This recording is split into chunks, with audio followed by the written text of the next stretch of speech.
Good afternoon. Hello, hello. I'm Casey Durango of Go Keto with Casey, where I like to talk about how I've lost, checking my mic, 97.4 pounds since starting the ketogenic diet, and how you might be able to lose weight, improve your health, and regain control of your life. Thank you very much for allowing me to be part of your Saturday, the first day of February, 2020. Jack, you're going to have to leave. Jack, go in the other room. Jack's chewing on a bone and he's quite loud. I hope that doesn't bother some people. Today's topic, as the little thumbnail said, keto confidence. And what is meant by that? Thank you, Jack. It's actually multifaceted. I won't say that keto gives you confidence. It's not a magic potion. My experience, and let's face it, all I can talk about with authority is my experience and my understanding of the protocol, how it works, why it works, my experience with it. Excuse me. Distractions off camera. Excuse me. Sorry. But I can tell you that while feeling better and losing weight, it returned my confidence. It didn't make me confident. I had been a confident, outgoing, gregarious, somewhat of a daredevil in my youth. And that slowly got buried under layers of fat and low self-esteem. Oh, cuckoo's late. Low self-esteem and sadness. And all that confidence, all that potential of that bright-eyed young person just kind of dimmed for 30 years. Slowly, didn't happen overnight. But I can say with confidence, I feel it's back. Keto confidence, but not because of keto. It is because of keto, but not because of any magical properties. I started feeling better about myself. I started feeling better physically and a mashup of word, mentally, emotional and mental.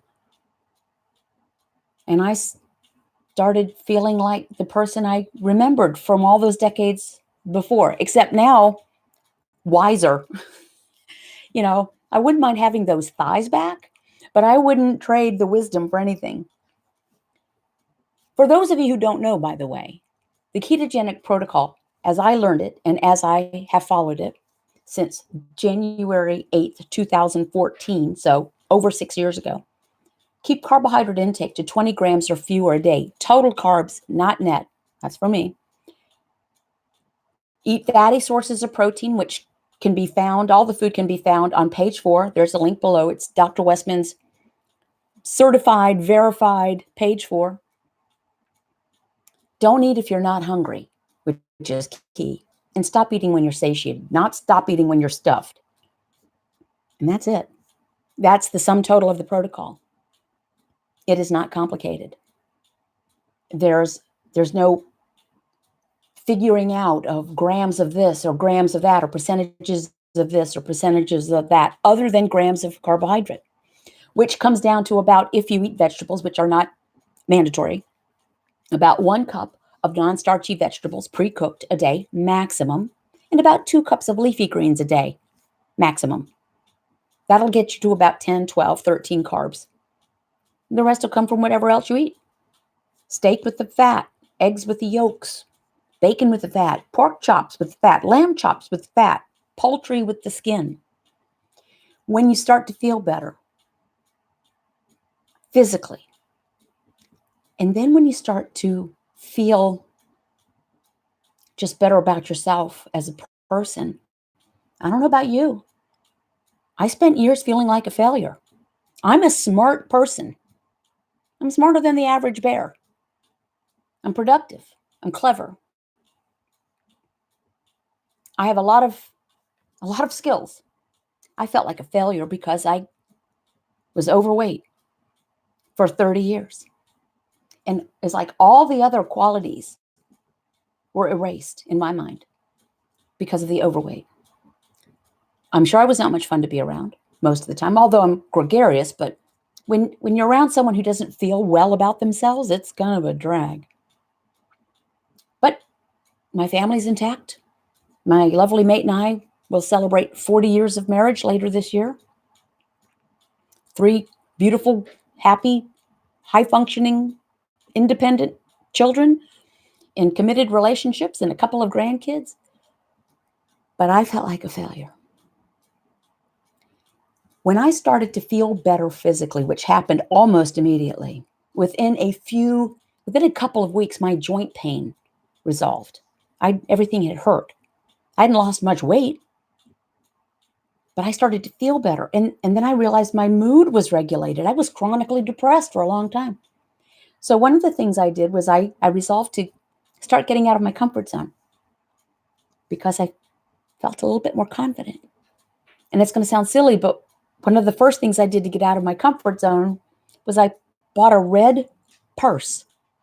It was a red Coach handbag, small one, red. I never wanted any color in my life. It's like fat people don't deserve bright colors and pretty patterns and nice things. That was the way I felt. Other people, I am all about body positivity. I do not feel like anyone who is heavy or what should feel badly about themselves at all. I felt badly about myself. I can only speak for myself. I will only speak ever for myself and my experience. I didn't feel like certainly didn't want to draw attention to myself. A red handbag, you crazy? I never owned anything red at all. But I bought one. And I'm going to tell you, when I stepped out and it's a crossbody bag, so it was in front of me, it helped give me a little confidence. No kidding. It's like, yeah, I feel good enough about myself to buy a nice handbag. I'd kind of done the bag lady look to death. I mean, I was in real estate. I was presentable, but I wasn't proud.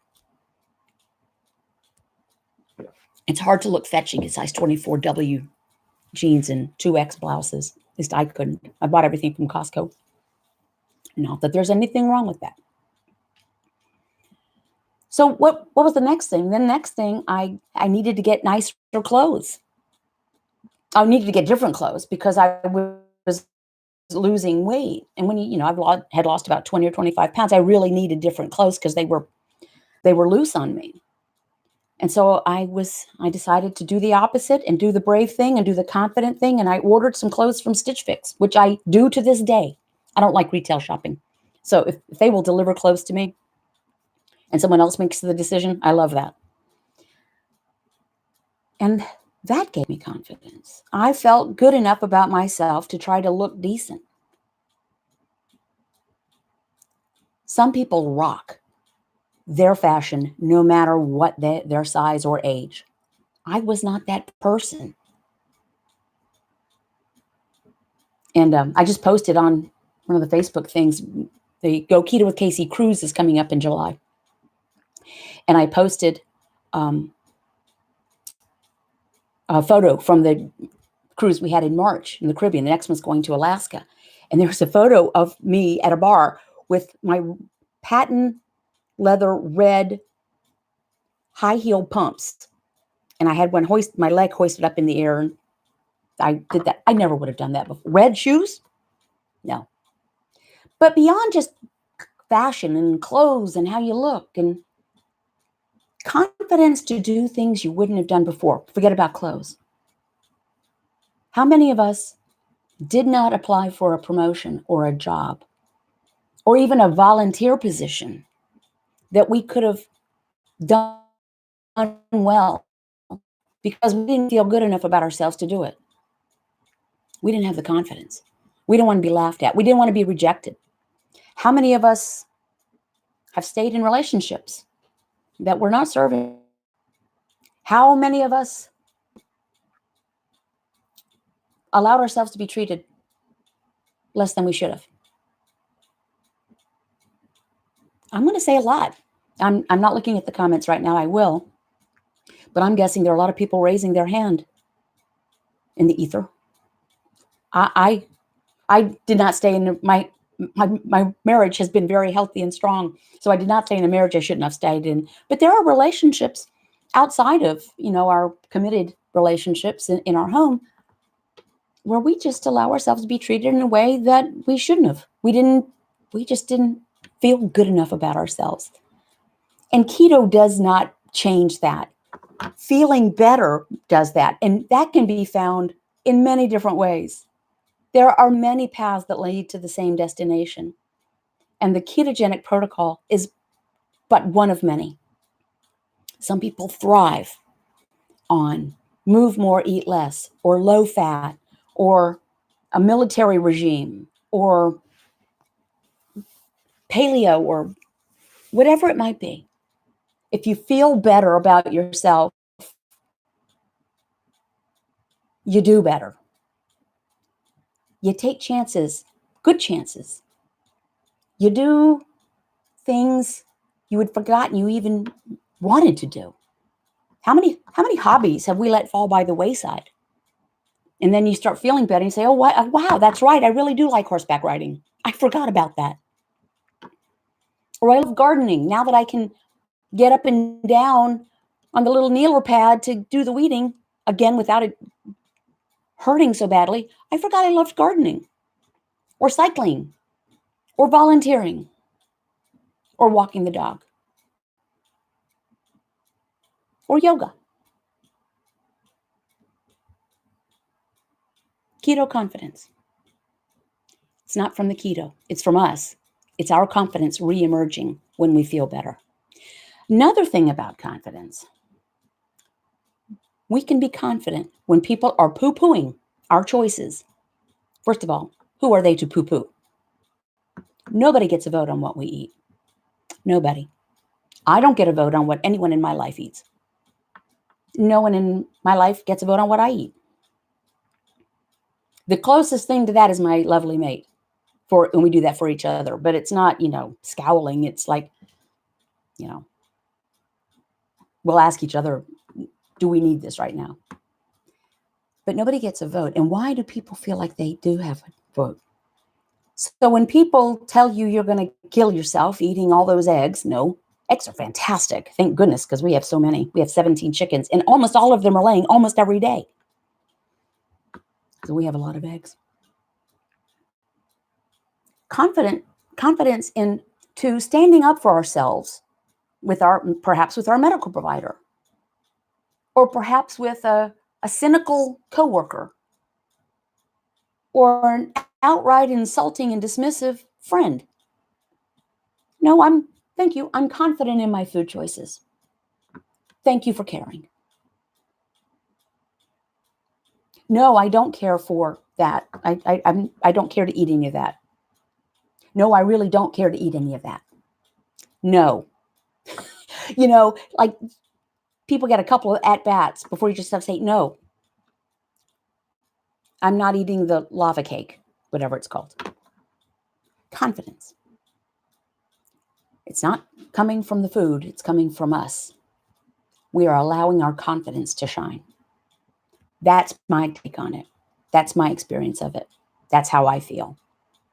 I'm doing things I never could have imagined even 5 years ago. Certainly not 25 years ago. So be confident. Listen to your gut. If someone's out there telling you absolutely must or absolutely mustn't do something, take it with a grain of salt. By the way, make sure you get enough salt. We need to trust our instincts. If something just sounds like a bunch of hooey, perhaps it is. But you can't hardly go wrong with just cutting out starches and sugars. I mean, who's going to tell you that that's bad? And if they do tell you, are they trying to sell you starches and sugars? So be wary. I'm going to turn my attention to all the lovely folks who are commenting. I do want to thank patrons. I can already see a couple are here. Thank you very much. For those of you who don't know, I do a lot of content for patrons only at patreon.com. Go Keto with Casey. I do about 20 short videos a month. And then up from there, we do have patron-only live streams, patron-only video group sessions, which I just had a little while ago, and monthly one-on-ones, plus little other things, discounts on swag and stuff. Okay, Mona. Hey, Mona. Tufan. Each time in there, I was ashamed to hear that advice. My daughter must be something going on. And I love that you guys talk to each other. LG, people ask me, can you eat this? I appreciate that. Isn't that true?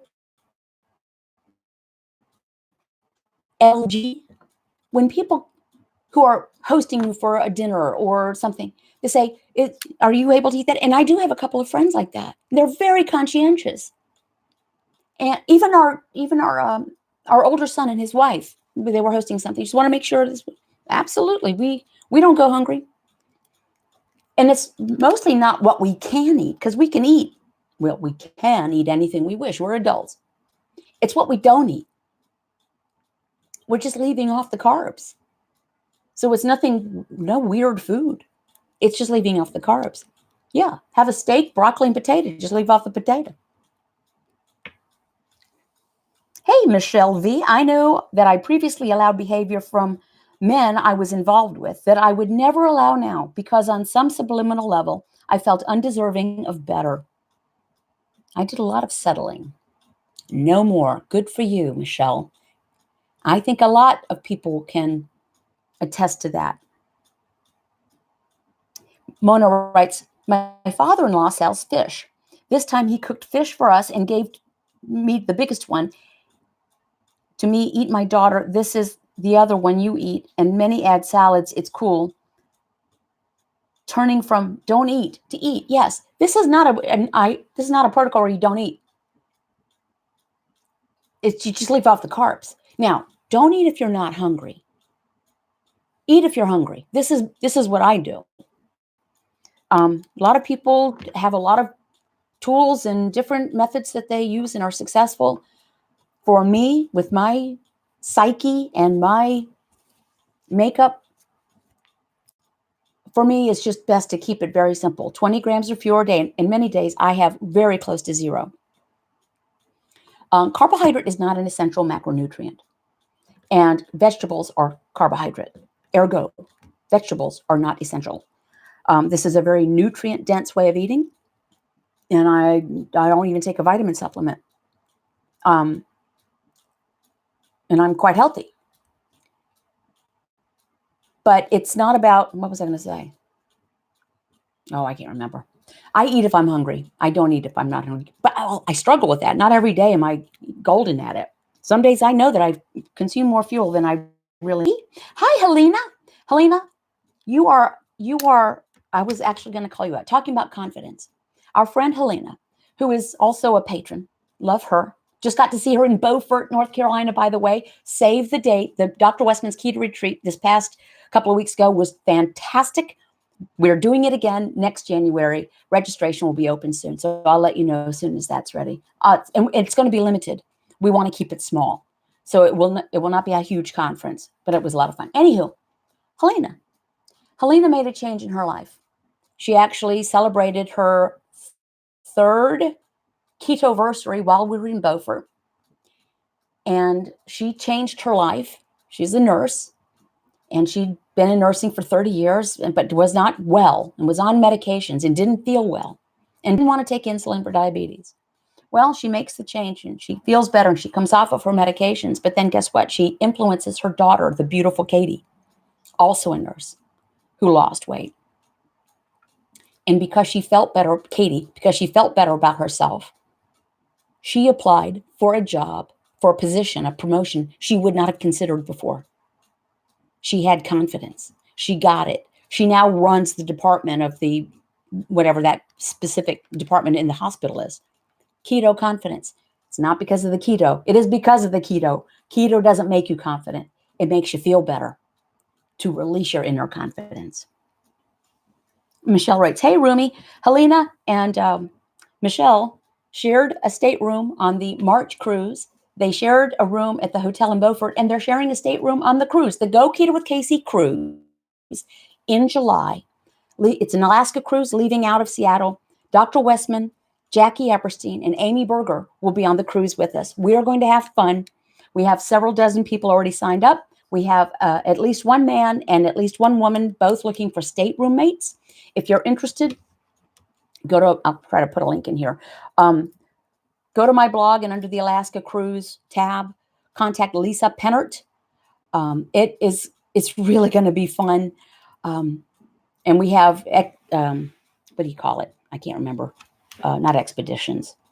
Excursions that my husband and I have already decided we'll do, hoping to include as many people as possible. All right. Mona writes, I was telling my in-laws changed behavior, Casey. Okay, thank you for sharing that. Diana Sawyers writes, when my daughter thinks I'm coming to visit, she gets rid of all the carbs in her house, LOL, usually by eating them. Oh, of course, she can get away with that. I can't. Yeah, many people can. Many people are totally fine eating the standard American diet. Some people think they're totally fine and they're thin, but maybe their blood work is not great, but we're all different. As long as we're well educated and making informed decisions, that's the best thing.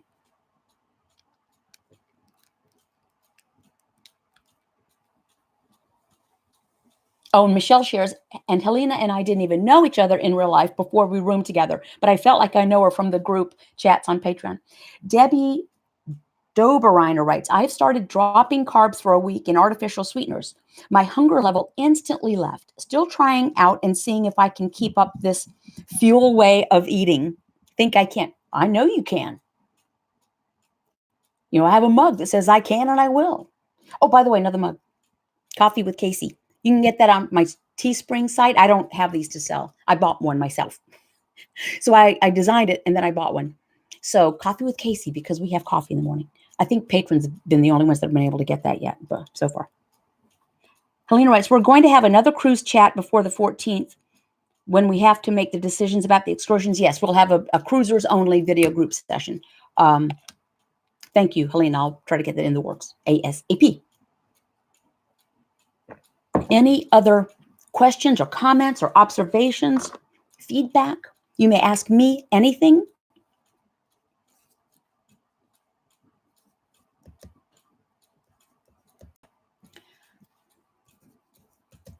Okay, excuse me, as I was making a note. I need the mug. Just go hit Teespring. I think the link is below or should be below. Hit the Teespring storefront and you should see it there. I'm looking to see. Lisa Anderson's, hey, y'all.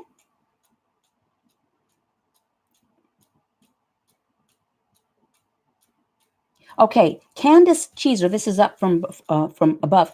My daughter keeps telling me I'm not eating healthy by eating high fat and meat and that I need to go on a vegan. But I'm doing good as is, you know. Vegan is not nutrient dense. It's just not. If you get a chance to listen or read anything from Zoe Harcombe, Z-O-E, last name Harcombe, Harcombe. She's great. She has a series on, she talks about the nutrition comparisons. And then Dr. Georgia Ede, last name E-D-E, has a series, I assume you can still get, of essentially plants versus animals.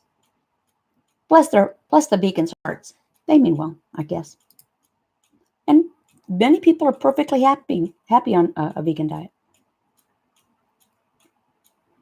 Lisa writes, my taco salad last night gave me gas. Oh my. Less lettuce is better for me. Anyone else? Yes, I'm going to tell you right now. I do better without vegetables, particularly leafy greens, particularly cabbage. You know, cruciferous vegetables tend to be gassy to me. So I just, you know, I'm not an anti-vegetable at all. I like them.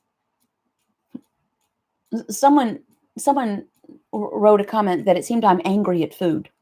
I'm not. I like food. If I could wave a wand and eat anything I wanted all day long and feel well, I would, but I can't. So I don't. I'm not angry at food. I'm angry at feeling badly and having spent 30 years feeling badly. And even that, I'm not angry. It just is what it is. And I do not, I don't traffic in the past. Michelle writes, these short, dark days of winter are great for cuddling up with a book and learning more. Absolutely. And there are many good publications. Please be careful of your sources of information, though. Always ask yourself if there's a vested interest and what their experience is. Helena writes, yes, Lisa, when I do have a salad now, it's very little veg and more toppings. Sharon Merrill writes, back on keto after gaining 20 pounds after my husband died in April, down 6 pounds. I'm so sorry, Sharon. I'm sorry for your loss. I am going to say something, and I'm not saying this to be callous in any way. We do. Many people say, I lost my mother, I lost my husband, lost my job, whatever. And so I started coping with food.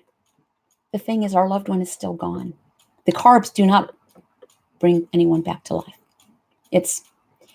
But I understand. And that's, all bets are off when you lose a spouse or, God forbid, a child. Melissa Hanline writes, Casey, I'm struggling to push past to plateau. Can you discuss how long peckish feelings take to pass for you and what hunger feels like?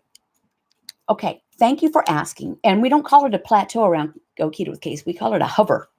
Plateau means you kind of flattened out. Hover means, okay, we're just waiting and eventually we'll land. Peckishness does not pass for me. So that is a difference. I'm peckish right now,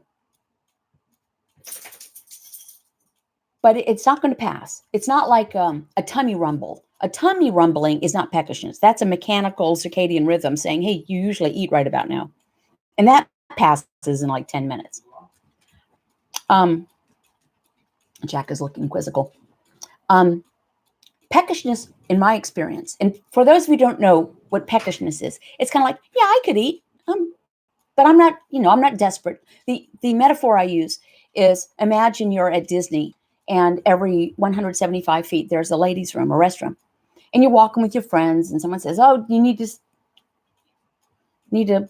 go to the ladies? Nah, I'm good. And you walk and pass. Same thing, you pass another one. No, I'm good. Now, if you went into the bathroom and sat down, you probably would pee because you could pee, but you don't need to pee. A lot of pee talk.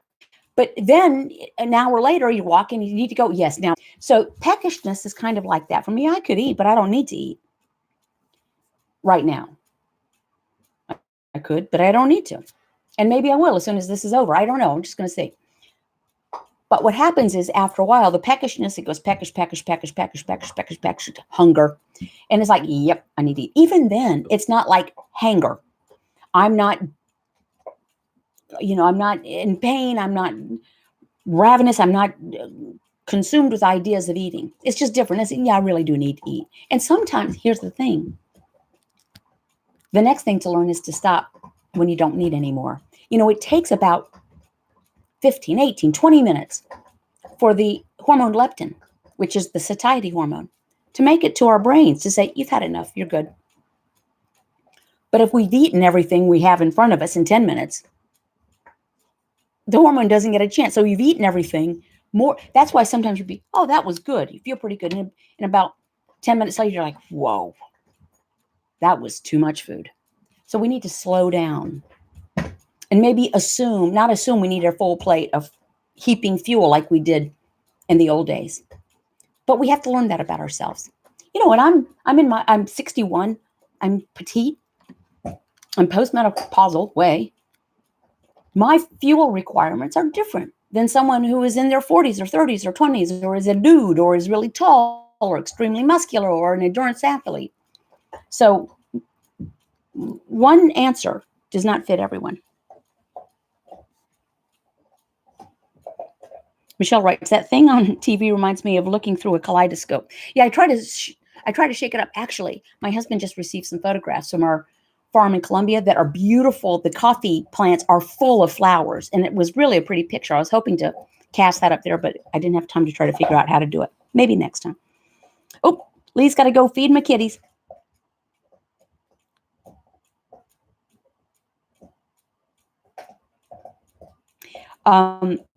Melissa writes, you're hilarious. If I think I'm hungry, I'll go piddle instead first.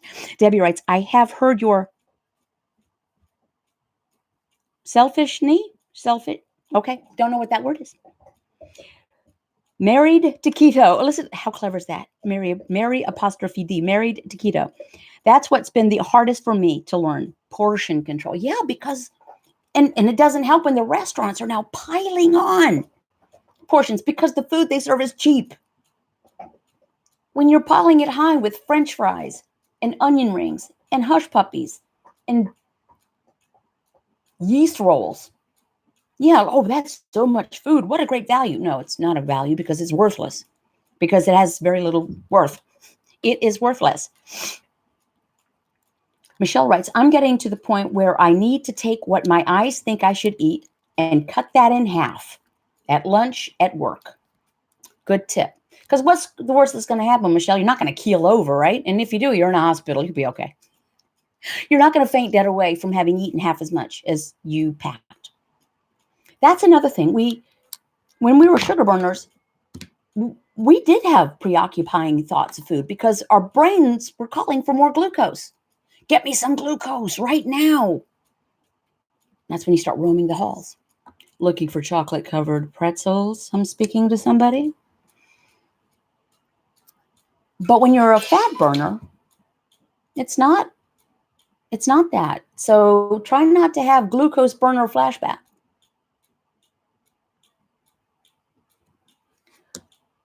Mona asks, how can you decide our ideal weight? Is it BMI calculation is the same in keto, or should we decide our ideal weight differently in this program? I don't know how anyone could figure their ideal weight. I mean, I guess there is a way. I'm not at my ideal weight. I would like to lose more body fat. I don't worry about BMI. That was never intended to be for individuals. It was a mathematician came up with that as for statistics for entire populations, not a health person, but anyway.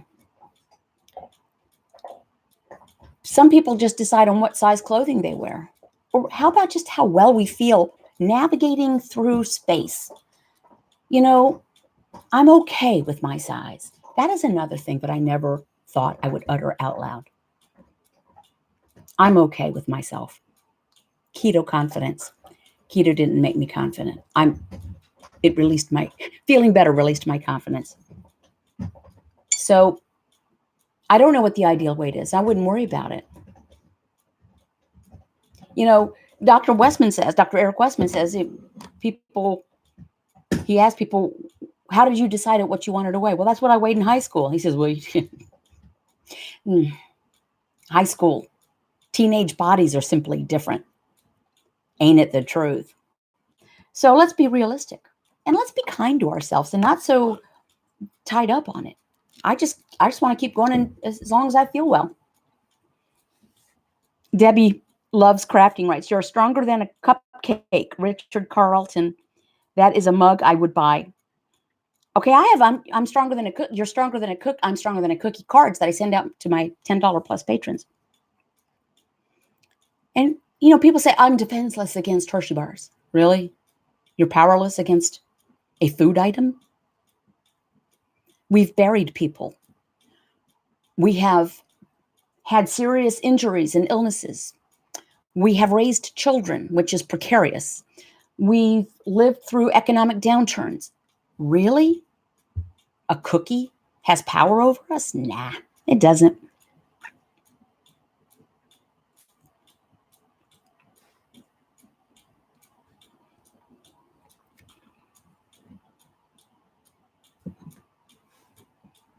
How about coffee with Casey is a mug you would buy? I'm trying. I left a very lucrative career to do this, which I'm happy to do, and that's why I thank patrons so much. You don't have to buy one single thing to be 100% successful at the ketogenic protocol. Not one thing. But I'll sell you a mug all day long. You don't even need a mug. Yeah, and Married to Keto writes, ideal body weight should be whatever you feel the most comfortable. There is no one number for everyone. We're all unique. Remember that. Absolutely. I agree with that 100%. Rhonda writes, agree. As I've gotten older, I don't want to be or look like I did in my 20s. I want to be the best version of me in my 50s. Hey, Lita, better late than never, she writes. Okay. Michelle writes, I only wish that mug had a person spewing out their coffee whilst laughing, because that is what Coffee with Casey entails. You're very funny. Thank you very much for tuning in, guys. I'm going to go ahead and wrap this up. I appreciate you allowing me to be part of your day. Remember, keep your carbs 20 grams or fewer a day, total, not net. Eat fatty sources of protein, but don't eat if you're not hungry, and stop when you're satiated. Check out the Alaska cruise, which is going to be a blast and a half, I promise. And thank you to patrons. If you want to check it out, go to patreon.com/GoKetoWithCasey. Thank you, Rhonda. Love you back. Have a good one. And I will hope to see you next time. Bye.